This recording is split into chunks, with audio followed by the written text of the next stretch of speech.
handle the truth. Entirely legitimate topic for debate. You have offended my family. Hey, this is great, man. And you have offended a Shaolin temple. One major responsibility is to encourage people to use less drugs. I know nothing. I support a change in law to end federal criminal penalties for possession of up to 1 ounce of marijuana. We don't need no stinking budget. Homosexuality, immorality generally. How in the century you have slurred the meaning of the words we, the people. Be warned, this is not your mother's marijuana. You could ask yourself a question. Do I feel lucky?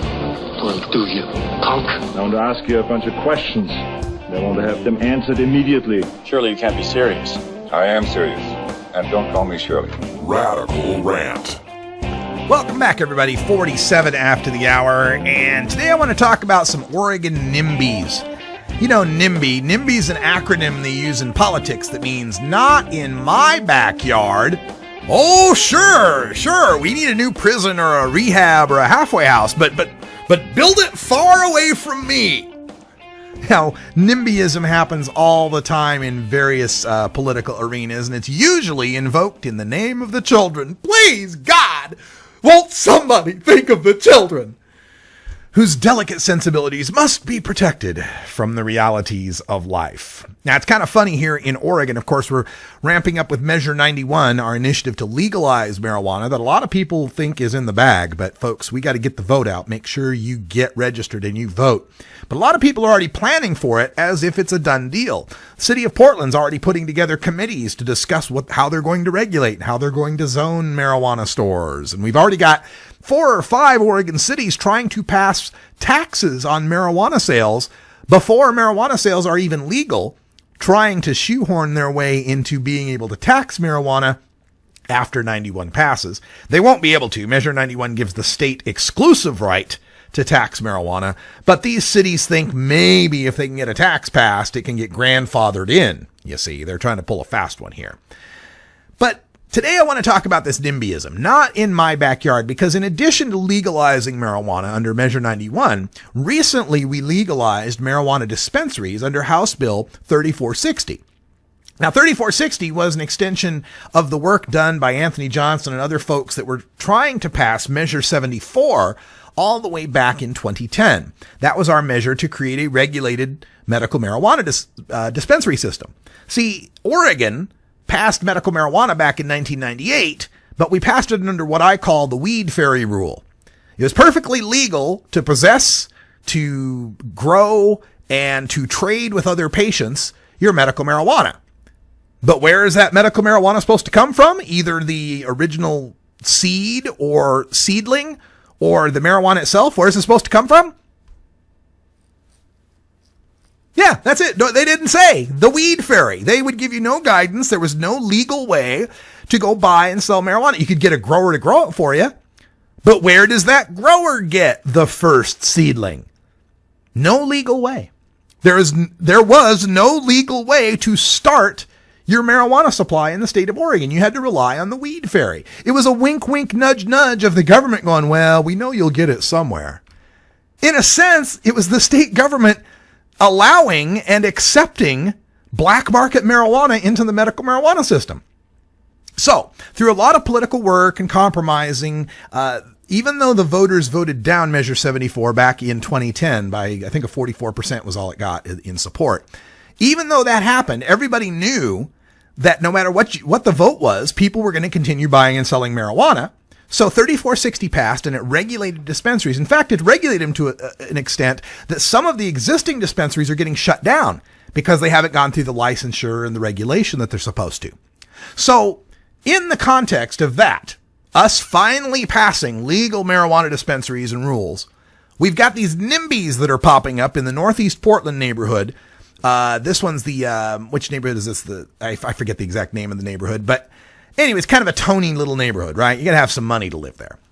And so on Sunday in the Oregonian, or maybe it was Saturday's Oregonian, they had a story about this. Now, you gotta understand that these state licensed medical marijuana dispensaries, every single one of them that I've been to is a clean, modern, secure storefront. And I've been visiting the ones on Sandy Boulevard and Division Street, which are these commercial avenues, kind of looked down on by Portlanders as kind of being seedy, low rent neighborhood kind of things, right? And even in those neighborhoods, even on these avenues that are supposedly in these lower rent areas, these dispensaries are clean and modern and beautiful architecture. And yeah, they might have a green cross at the entrance, but the entrance itself is a buzz-through door. You got to show your ID. You got to show your medical marijuana card before they'll let you in. They'll only let adults in. The windows, if they have windows, are opaque frosted glass, and there's no ostentatious display of pot leaves or 420 culture or bikini sign twirlers out front or anything like that, right? But that doesn't stop the NIMBYs from screaming bloody murder if you try to open up a dispensary in their neighborhood. The Oregonian story as the Fremont neighborhood is what they're talking about, and they spoke to a woman named Katie Fackler, who's a mother of two, and she said, quote, "Children are up and down, riding their scooters. My children personally go to the bookstore twice a week. We go to the candy shop. It's a children's neighborhood." End quote. They also spoke to Michaela Santon, who's a mom of three, who said, quote, "I just don't want it there. It does not fit there.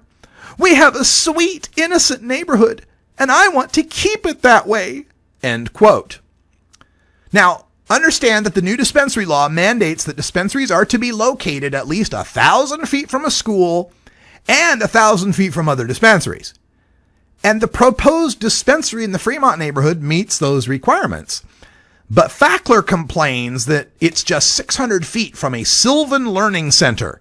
Now, if you don't know what those are, it's a for-profit tutoring company that does not meet the requirements of a school. But as concerned as Fackler and Santon are about the medical marijuana dispensary that hasn't even opened up yet in their neighborhood, they seem to have no problem with the Alameda Brew House that is open right next door to the very dispensary location that they are so afraid of. That's right. Let me see if I can find the picture here. I actually looked it up on the Google Street View. And over here to the right, you can see a children's place by that red vehicle that's parked in the bottom right corner there. That's a children's place. That's the little bookstore that the Fackler family, the mom Fackler there, brings her two kids to twice a week. And on the left side of the screen, literally a door away, is the Alameda Brew House. And you can see, if you can see that kind of gray, brownish looking round thing below the word Alameda, that is a full size, well, not full size, it's a huge hops bud. It's a hops bud in brass or copper. I don't know what they made it out of. A hops bud sticking out of the building, and right out front on the sidewalk, patio dining that the kids have to walk by, where people are consuming a drug far more harmful than marijuana. And right next door to the brew house is Barile, which is a craft wine and beer store. And on the day Google Street View took these pictures, there was a Rodney Strong Vineyards truck parked across the street making a delivery. As we continue down the block towards where the dispensary will be someday, there are two restaurants with sidewalk tables shaded by Widmer Hefeweizen beer umbrellas. One block past the dispensary is Mr. Pete's Pub. And finally, just as we reach the end of the 1,000-foot zone around the proposed dispensary, we find the Blackbird Wine Shop. Now, another NIMBY complained about Green Oasis, which opened up in the Sellwood neighborhood. As you may have guessed, within 1,000 feet of the Green Oasis, we can find more alcohol outlets than marijuana outlets, including the Sellwood Public House, the Leipzig Tavern, and the Portland Bottle Show Specialty Wine and Beer, as well as restaurants with beer-sponsored umbrellas shading the outdoor drinkers. Now, according to the Oregonian, Fackler has gone so far as to rearrange her living room furniture to avoid seeing the storefront from her window. Quote, "I don't know how it is going to serve that neighborhood specifically," said Santon without a hint of irony, that sick people in her neighborhood need cannabis medicine, while her neighborhood is served by at least 6 outlets within a 1,000-foot radius selling alcohol. This, folks, is just bigotry, plain and simple. People like Fackler and Santon are just the latest Americans to freak out over the increasing visibility of those people. And today, it's medical marijuana patients and whatever stereotype that she attributes to the people that use cannabis. Yesterday, it was the Irish. Before that, it was the Mexicans. Before that, it was the blacks. Before that, it was the Native Americans. Before, it was the gays. It was the women. Bigotry is bigotry, plain and simple. There is nothing about the opening of a proposed medical marijuana facility that checks people's IDs, that checks to see that the state has issued them a card indicating that their condition has been verified by at least one doctor, oftentimes 2 doctors, in accordance with a state law passed by a majority of the population.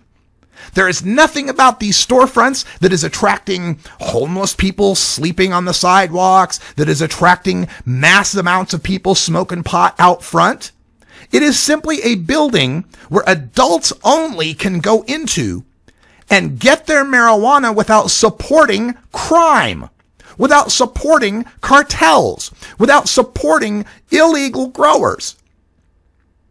And this is the NIMBYism that these people have. And this Fackler went on so far to say is that she was considering voting for Measure 91 until this medical marijuana shop opened, and then, oh my God, now she realizes she's going to vote against it.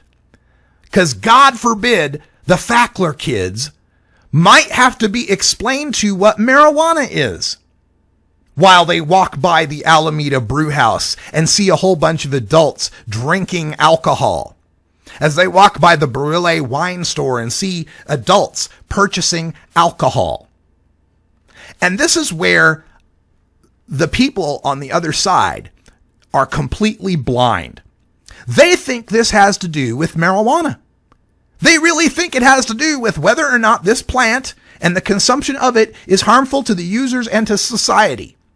And that's only secondarily what we're talking about here. What we're talking about here is the unequal treatment of adults for their use of cannabis versus their use of alcohol or tobacco.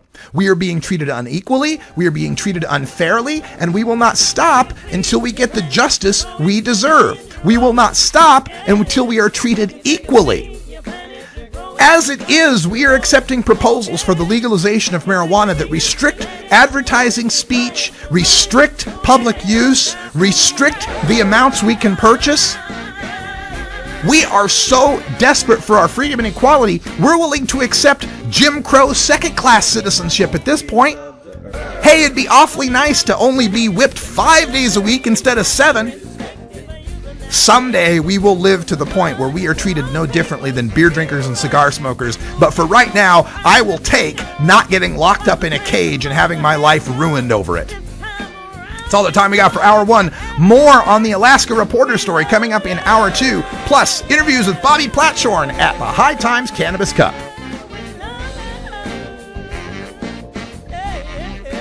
This is the Russ Belville Show. The Russ Belville Show is blogging and podcasting daily at RadicalRuss.com. For everyone here at 420 Radio, thanks for joining us. I'm Radical Russ, and until next time, take care of each other, tokers. You take a seed, you plant it, you grow it, you dry it, you roll it, you smoke it. You take a seed, you plant it, you grow it, you dry it, you roll it, you smoke it, and it goes down smooth.